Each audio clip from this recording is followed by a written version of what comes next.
There was a time when the man who bought an off-road vehicle had a piece of straw in his mouth. Today, more often than not, he has a plum. The utilitarian jobs of yesteryear have shaken off their country bumpkin outfits, and most these days wear city suits. It's no longer any good offering cars that can only perform off-road. As the top models now have Jaguar-style price tags, they must have Jaguar-style luxury too.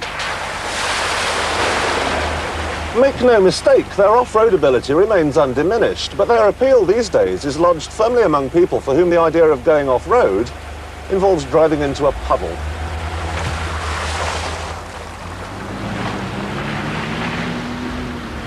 Here we have the latest version of the car that virtually killed off Land Rover in Africa. Despite its reputation for ruggedness elsewhere in the world, the only long wheelbase version imported into Britain is the range-topping crumpet truck. This is the Toyota Land Cruiser, and the whole thing revolves around big numbers. It's got a 4.2-litre turbocharged 6-cylinder diesel engine. It's 16 feet long, 6 feet high, 6 feet wide. And the big numbers spill over into the interior as well. I wish someone would explain to the Japanese that we don't measure luxury by how many buttons there are. I've got 2 for the differential locks, 2 for the electric aerial, 2 for the sunshine roof. I must say that when this car rolled up, I was determined to hate it. It's big and brash with its white letter tyres and tacky upholstery, sort of automotive equivalent of a pair of white socks. Get the impression if you turned up for a day's shooting, the pheasants would die laughing. But I've done a couple of 100 miles in it now, and I'm getting really rather fond of it. It has an earthy feel about it, which I like. It has a reasonable turn of speed, and it handles with great adroitness for such a Leviathan. The steering's a vast improvement over the old model, and so driving it on normal roads is by no means unpleasant. Even so, you're constantly aware that no matter how much it pretends to be a Jaguar, its abilities are more in line with those of a tractor. Well, I wouldn't like to have to do this in a miniskirt. Not that I've got a miniskirt, you understand.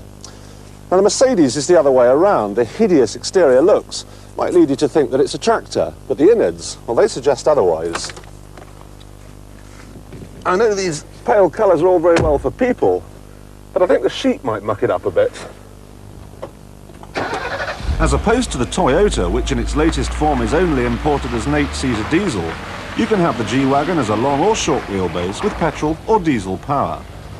A word of warning though, it's impossible to fit a turbocharger to right-hand drive diesel models, and that makes them, well, let's be kind, let's say sluggish. Now the petrol engines are much better. This is a 3-litre 6, and as you'd imagine, it's smooth and quiet and refined and blessed with perfectly reasonable levels of performance. As before, there are locking differentials and low-ratio gears, but the new versions now have full-time 4-wheel drive and better suspension.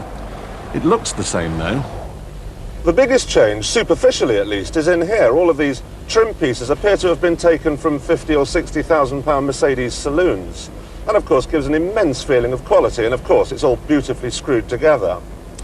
Now the thing is that when you're in any Mercedes, from the smallest 190 up to the biggest coupe, you can't help, metaphorically, looking down on other motorists. When you're in a G-Wagon, you're actually looking down on them. If you want to buy one of these to use primarily as a road car, fine. They both offer a load of advantages over, say, a Jaguar Saloon. You sit up high, that gives you a great view of the road, there's tons of space, they're great for towing, and of course the weather can do pretty much what it wants, and you'll still be mobile. Disadvantages, well, they're not exactly aerodynamic, so the fuel bills are pretty big, and the suspension is designed for off-road use, and it makes it a bit bouncy on the road. Now, choosing between the Mercedes and the Toyota is more difficult. Although they're designed to do the same job, they both differ in terms of style, so really it's a personal choice. And anyway, they both have a big, big problem. The Range Rover is warming up for its 21st birthday this summer, but even so, in terms of sales, in Britain at least, it knocks the competition into a cocked hat. Not only is it more stylish, you can see the Queen turning up in one for instance, but it's more elegant in here too. All the wood and leather combines with all the latest toys, the automatic dipping rear view mirror, the electric seats and so on. And of course, this is the only one here to have a V8 engine. And now for 1991 comes another big change. Land Rover have fitted anti-roll bars. Wow! No, honestly, it's big news.